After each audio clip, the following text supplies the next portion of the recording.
When you say that you wanted to be something in the arts under like maybe fashion, music, or was it maybe something in sports when you were a teen? It's like, I just want my name to hold weight, you know, like, I just want to be respect.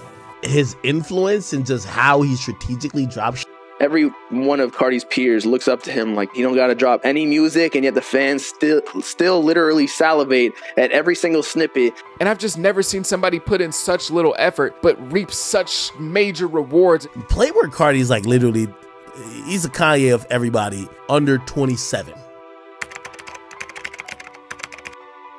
In the entire history of music, we've never seen an artist quite like Playboi Carti. His music, approach to making it, and strategy around releasing it has resulted in him becoming a larger-than-life figure in pop culture. Up into 2018, his career resembled that of a typical artist in hip-hop. He built a strong following in the underground, then dropped a hit that took him to the mainstream and turned him into a star. However, at the height of Carti's fame, he disappeared. He stopped basically all media appearances, stopped posting on social media, and let the mystery around his actions build, turning him into a mythical figure in the eyes of fans. In the subsequent years, he would use this mystery to remain one of the top artists in rap, and also harness it to launch a new label, introducing massively successful new stars, further adding to his legacy. So in this video, we'll take a look at Playboi Carti's disappearance over the last 5 years and everything that has occurred during this period.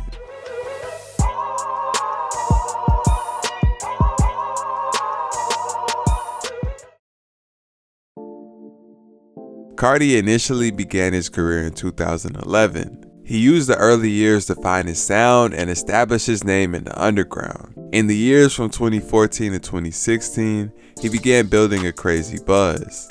He moved to New York, joined ASAP Mob, and got to work establishing the beginning of his cult following with classic records like Broke Boy, Fetty, and Talk.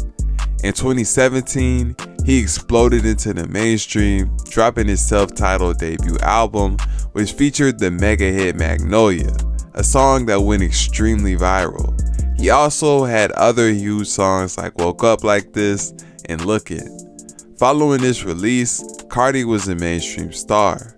In the period from 2017 to 2018, he followed the typical protocol, appearing on the 2017 XXL Freshman cover and making tons of media appearances to reach a new audience. In May of 2018, he dropped his sophomore album, Die Lit, another huge success with tons of bangers. In August, Carti announced his next project, Whole Lotta Red, and fans couldn't wait. In New York, I merely rock, had it in my socks, running from a up, and I shoot at up. In 2019, Carti began to fade from the eye of the public, embracing a new layer of mystery similar to his underground days, making less and less media appearances. He also took a break from dropping music and didn't release a single song the entire year. However, despite the fact that he wasn't dropping music officially, his songs were leaking non-stop, and the entire year, Carti songs continued to surface on a regular basis. Around April, a leaked song of Carti and Young Nudy, produced by Pierre, which fans titled Kid Cudi, started going crazy, popping up all over SoundCloud and YouTube, getting taken down and re-uploaded at a crazy rate. In May, Carti appeared on a Tyler the Creator song titled Earthquake. His verse was literally 20 seconds, but the song was extremely successful, becoming Tyler's most streamed song ever and top 5 for Carti.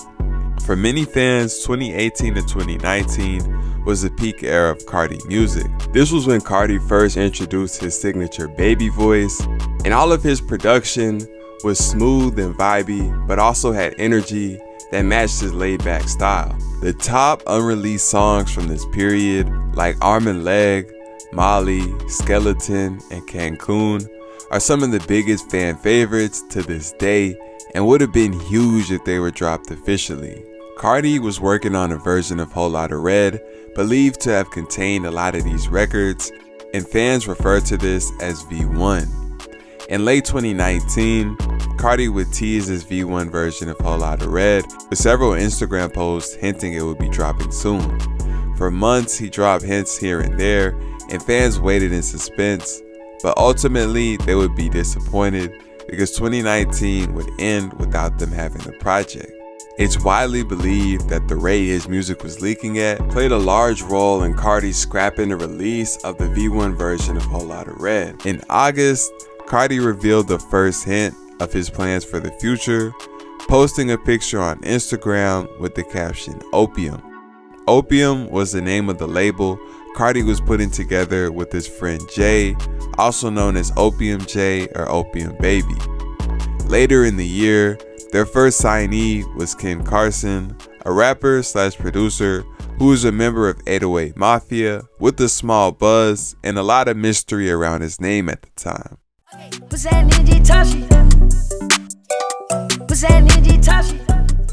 In January of 2020, Carti made his last on-camera media appearance for the next 4 years in the form of a short interview at Culture Kings, where he talked about how he was working on his label as well as Whole Lotta Red. In the beginning of the year, pictures also surfaced of Carti's new vamp aesthetic, which was a hint of what was to come later on. In April, a mugshot of Carti hit the internet, and it was revealed that he had been pulled over with illegal weapons and controlled substances. But his friend Jay took all the charges, and Carti was out the next day. A few weeks later, Carti dropped At Me, his first official release since 2018. Fans thought this was finally the beginning of the Whole Lotta Red rollout and began getting excited, but once again, they were disappointed when no more music followed.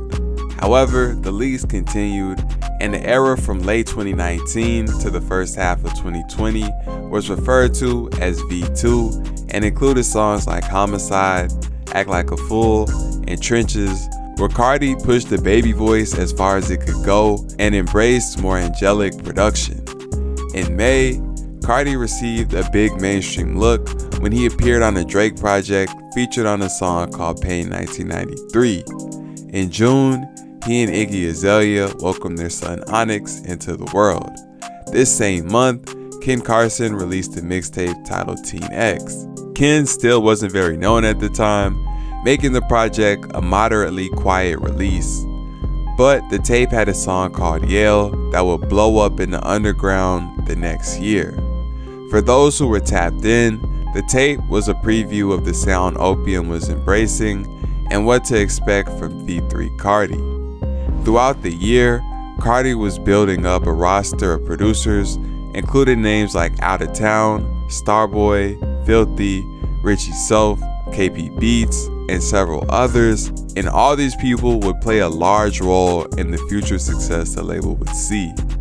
In November, Carti decided to finally begin the official rollout of Whole Lotta Red, first announcing it on an Instagram post. He followed this post up by dropping some snippets of what he was working on, and in December, he hit up DJ Academics to announce that the project would actually be dropping at the end of the month. On December 25th, 2 years from the first announcement, after multiple pump fakes, false alarms, and 3 versions of changes to the sound, Whole Lotta Red was finally released. Despite the major hype, the album received a negative response because it wasn't what fans were expecting.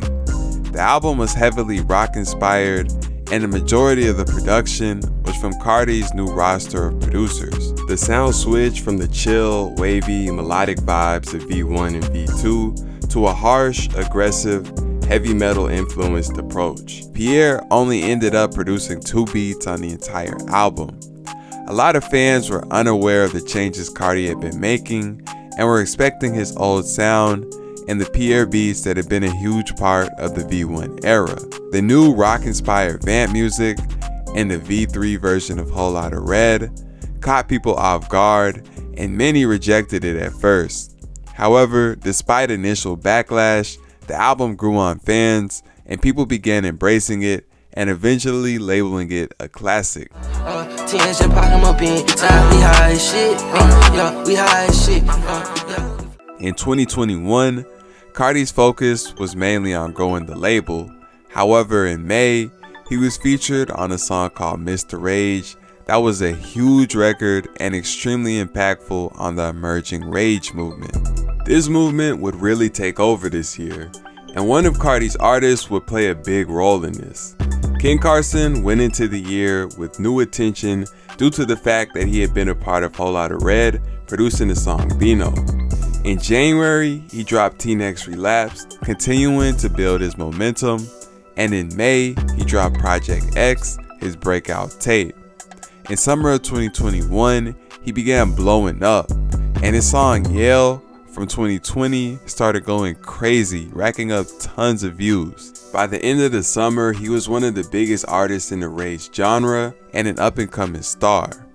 Ken was the breakout star for Opium this year, but Carti continued recruiting talent. Earlier in the year, he signed Destroy Lonely, an underground Atlanta artist buzzing off some early mixtapes. And later, he signed Bino and Michi, two artists who formed a duo called Homicide Gang. In summer of 2022, Carti ended up linking with Kanye, where he collaborated with him on his highly anticipated Donda album. Around the same time, Carti began hinting at a new project of his own. In August, he posted on Instagram the caption Narcissist 09/13/21, and fans were extremely excited, believing they were getting a new album on September 13th. He followed this post with others leading up to the 13th, building excitement, but on the day the album was supposed to come out, the only thing that dropped was a merch website, and to make matters worse, the next day screenshots were posted announcing that the website was hacked and all the money people spent went to the hackers. Following this fiasco, he continued to tease the project. It was eventually revealed that there would be a Narcissist tour starting on October 14th. People speculated about him dropping the project right before the tour started, but this didn't happen. By the conclusion of the tour, the project still hadn't dropped, and fans were forced to accept the reality that there was no telling when Carti would drop music again. Wake up, no stylist. Fresh as fuck, I put it on up, I did this shit. Got this fire. In 2022, Opium continued rising. Through 2021, Destroy Lonely had remained very mysterious, hardly dropping any official releases, but leaking a ton of music.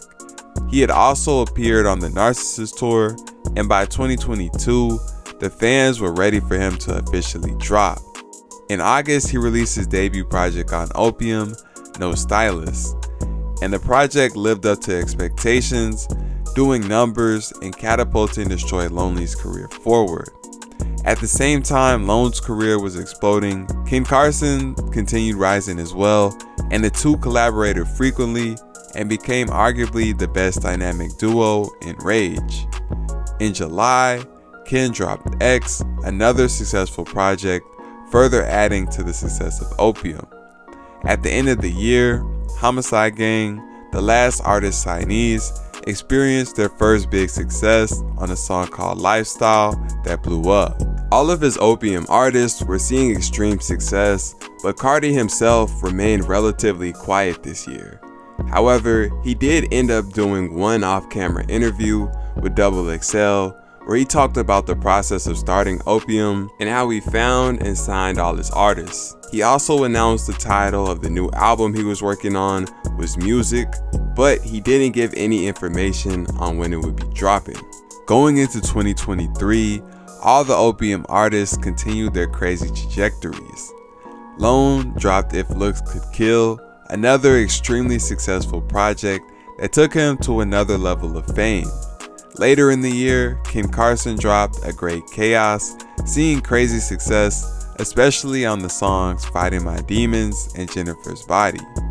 Ken and Lone ended 2023 clearly establishing themselves as the biggest artists in the underground rage movement. With his artists seeing massive success, Playboi Carti really didn't have to do anything this year, but in November, he began his rollout for Music, the album he had been hinting at for over a year. Initially posting a picture in all white in front of a parental advisory backdrop on his Opium Instagram burner account. On December 7th, he posted a possible album cover. On the 8th, he posted a music video for a new song called You're the Moon. On the 14th, he dropped a song titled 2024, this time on YouTube as well as Instagram, and the song was produced by OG Vota, Earl on the Beat, and Kanye West. 5 days later, he dropped another music video on Instagram for a song called Hood by Air. On January the 1st of 2024, he dropped a music video on YouTube, this time for a song called Backrooms featuring Travis Scott. 2 weeks later, he followed this up with another Instagram music video for a song called Evil Jordan.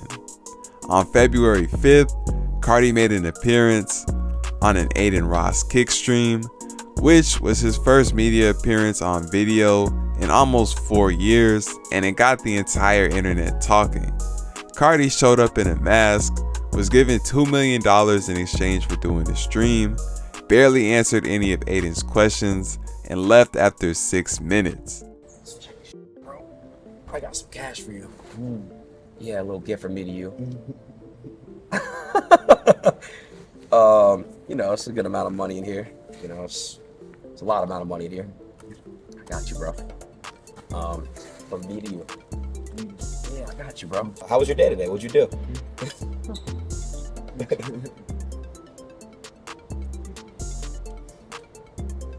Yeah, thank you so much. Pleasure. Back to the studio. 2024 music. You leave right now? This publicity stunt came with a lot of backlash and tons of people blasting him for finessing Adin, saying he was trying way too hard to be mysterious. This brings us to early 2024. The fans are still waiting on music, and nobody knows when and if it's coming. Over a decade into his career, Carti is still at peak relevance. His disappearance from the public and mysterious movements have kept his fans obsessed with his every move. He's been able to constantly evolve everything from his sound to his aesthetic, and all of this combined has allowed him to catch lightning in the bottle with the Opium label, a force that is setting the trends and dominating the underground. Ken Carson and Destroy Lonely are growing at a crazy rate and on pace to reach mainstream status, and there's no telling how far these artists will go and what new artists the label will introduce next. But no matter what happens from here, Carti has cemented his legacy as one of the most impactful artists in rap history.